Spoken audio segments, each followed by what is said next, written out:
Assalamualaikum warahmatullahi wabarakatuh. Waalaikumsalam warahmatullahi wabarakatuh. Alhamdulillah wassalatu wassalamu ala Rasulillah wa ala alihi wa sahbihi wa mawalah amma ba'du.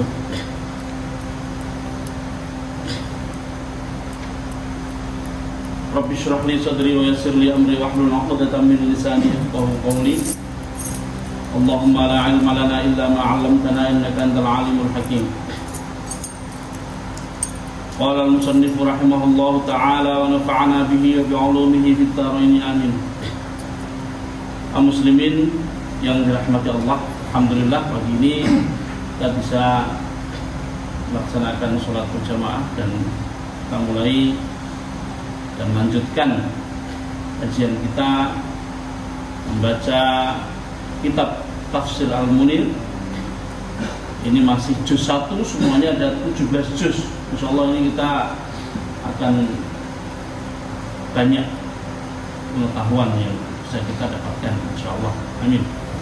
Kemudian kemarin kita membaca tentang macam-macam hidayah. Hidayah yang diberikan Allah kepada manusia ada 5 macam. Kepada hewan hanya 2. Ilham fitri atau ilham bawaan. Manusia punya, hewan punya. Indra manusia punya, hewan punya. Akal manusia punya, hewan tidak punya.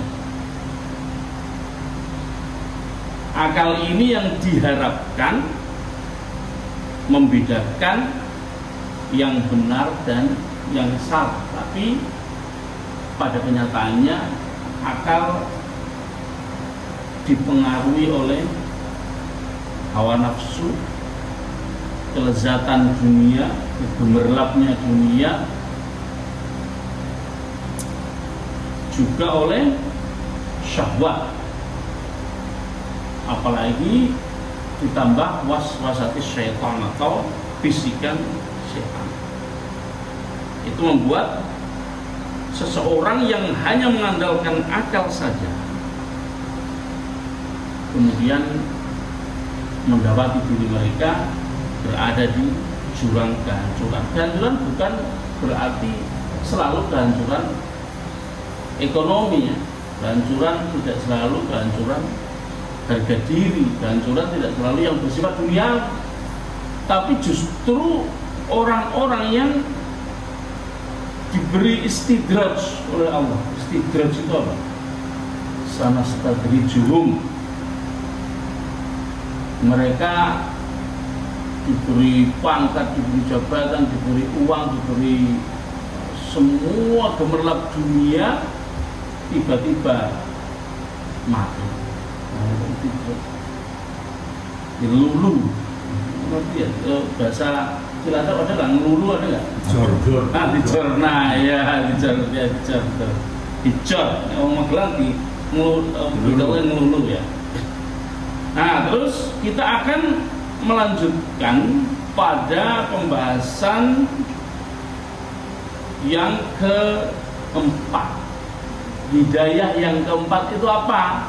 Supaya manusia diberi hidayah itu tujuannya supaya apa? Mendapatkan sa'adah fil hayati dunia wal akhirah, kebahagiaan di dunia dan di akhirat. Maka Allah menyediakan hidayah yang berikutnya berupa hidayah din, hidayah berupa agama. Wahil hidayah, yakni adalah hidayah allati la tukhti'u, hidayah yang tidak salah, tidak akan melakukan kesalahan. Kalau akal itu kan bisa melakukan kesalahan seperti tadi, karena tergoda oleh syahwat, oleh nafsu, oleh kelezatan dunia. Wa tanjarifun nafsu, adapun jiwa itu tanjarifu itu melayang atau ya itu tergoda tadi. Ma'al ladzati wa syahwat, melayang bersama kelezatan dunia dan syahwat. Hatta turiduha mawalidal halak, sampai orang yang melayang yang mengandalkan apa, yang tidak mengandalkan agama, nah, yang tidak mengandalkan hidayah agama mendapati diri mereka mawalidal halak, di jurang kehancuran, di sumber kehancuran. Fayahtajul insan, maka dia membutuhkan ila muqawwimin, kepada sebuah penegak, mursyidin, satu mursyid itu ya yang mengarahkan, penunjuk, hadin yang memberi hidayah, la yata'atsaru bil ahwa'i, yang tidak akan terpengaruh dengan hawa nafsu. Fatas asifuhu hidayatuddin, maka hidayah agama inilah yang membantunya. Tas asifu artinya yusa'iduhu. Dia hidayatuddin ini adalah fatas hasibuhu, maka akan membantu orang, membantu manusia. Siapa yang membantu? Hidayatuddin, hidayah agama. Liirsyadihi, untuk menunjukkan dirinya, ila thoriqil aqwam, kepada jalan yang lurus. Imma ba'dal wuqu' fil khata', apakah atau baik dia seseorang itu sudah terlanjur melakukan kesalahan, awil au qablahu, atau sebelumnya. Seseorang bisa saja melakukan kesalahan lalu baru mengenal agama, kemudian oh ternyata harusnya begini. Seperti itu juga, itu namanya hidayah. Itu hidayah, dia mendapatkan hidayah. Atau sebelumnya seseorang belajar dulu lalu tahu kalau ini nggak boleh, oh ternyata menemui di dalam laku hidupnya, ternyata oh menemui hal semacam itu, oh nggak boleh, saya nggak belum melakukannya. Gitu. Udah tahu kalau hura-hura itu nggak boleh. Hura-hura, ya apapun bentuknya, yang campur karena wedok, dugem atau apa namanya itu, pokoknya sing ngono-ngono itu ora oleh. Tapi kan dulu belum tahu karena belum belajar agama. Ternyata setelah hijrah kemudian, oh ternyata ngono kuwi rantuk toh. Nah, itu namanya ba'dal wuqu' ila fil khata', setelah terjadi kesalahan. Atau memang sudah tahu sebelumnya sehingga bisa menghindarinya. Wa tadhillu hadhil hidayah, hidayah ini selalu menjadi ya al-haris, penjaga. Hidayah agama ini akan selalu berada menjadi penjaga.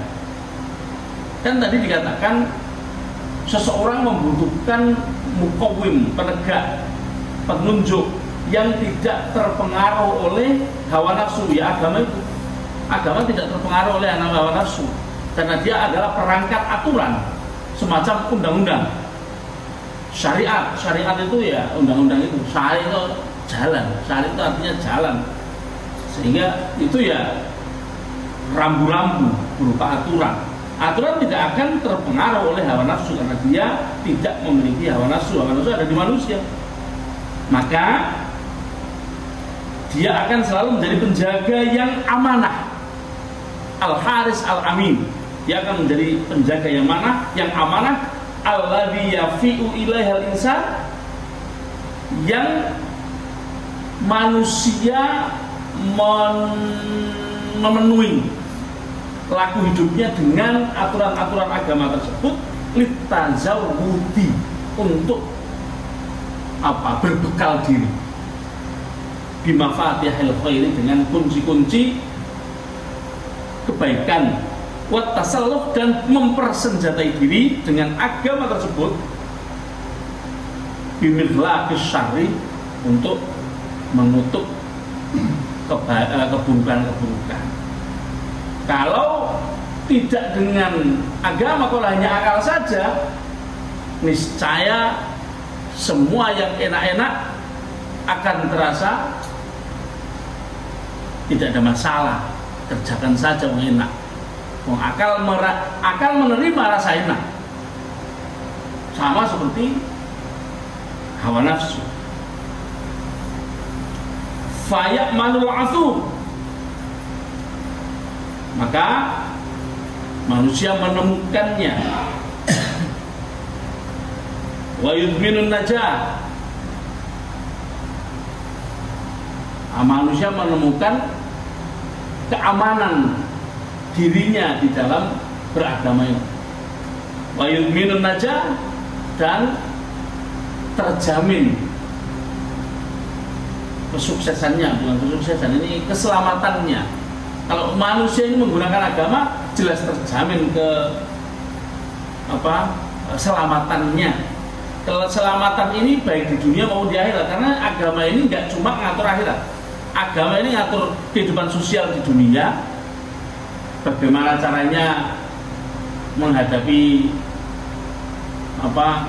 customer itu juga, bagaimana menghadapi ini yang punya toko, punya warung bakso, customer datang senyum. Itu juga ajaran siapa? Ajaran Kanjeng Nabi.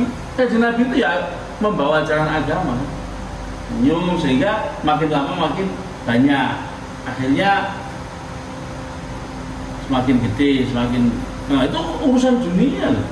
Semakin banyak hasilnya.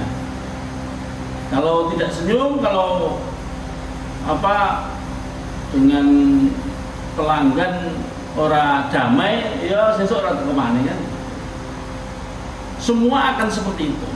Di kantor juga begitu. Gawe ini gelut lancarnya, seorang mungkin naik pangkat lah. Seperti itu. Selain ngatur urusan dunia, agama ngatur urusan akhirat, karena kenyataannya dunia ini menjadi tempat kita berbekal untuk sampai kepada akhirat. Wa tu'arrifuhu, ini wa tu'arrifuhu, dan menyadari bijududi ma yajibu alaihi, dengan beratnya melaksanakan kewajiban-kewajiban atau apa-apa yang wajib untuk dilaksanakan manusia itu alaihi, atas dirinya, li sultanillah, terhadap otoritas Allah. Agama ini kan yang memberikan hidayah, agamanya Allah.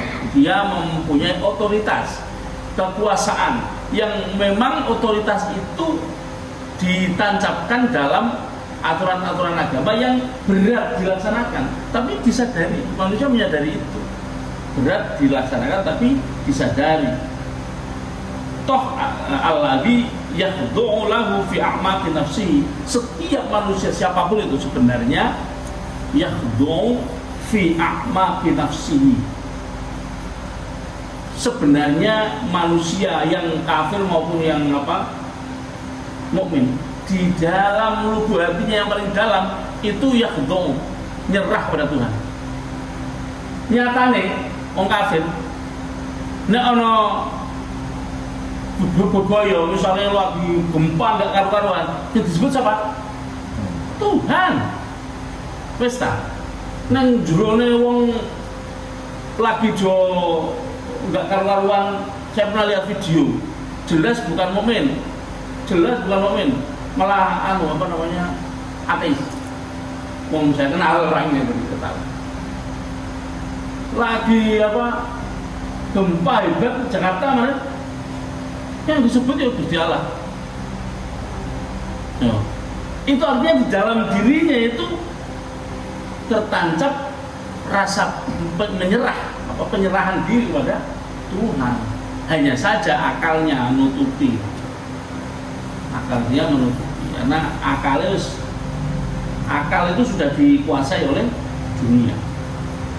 Wa yahissu bil hajati, dan manusia itu sebenarnya merasakan, yahis itu mengindrai, merasakan, bil hajati membutuhkan, al milha kebutuhan yang mendesak, bil hajatil milha kebutuhan yang mendesak, li sahibi dzalika sultan, terhadap pemilik otoritas itu, pemilik kekuasaan itu siapa? Gusti Allah. Itu tadi, terus di dalam keadaan terdesak, terus jelas digulai Gusti Allah. Alladzi khalaqahu wa sawwahu, yang telah menciptakannya dan membentuk dirinya. Wa an'ama alaihi ni'aman, dan memberikan nikmat yang banyak. Zahiratan wa batinatan, baik nikmat yang zahir maupun yang batin. La tu'addu wa la tuhsa, yang tidak bisa dihitung, la tuhsa tidak bisa diperinci.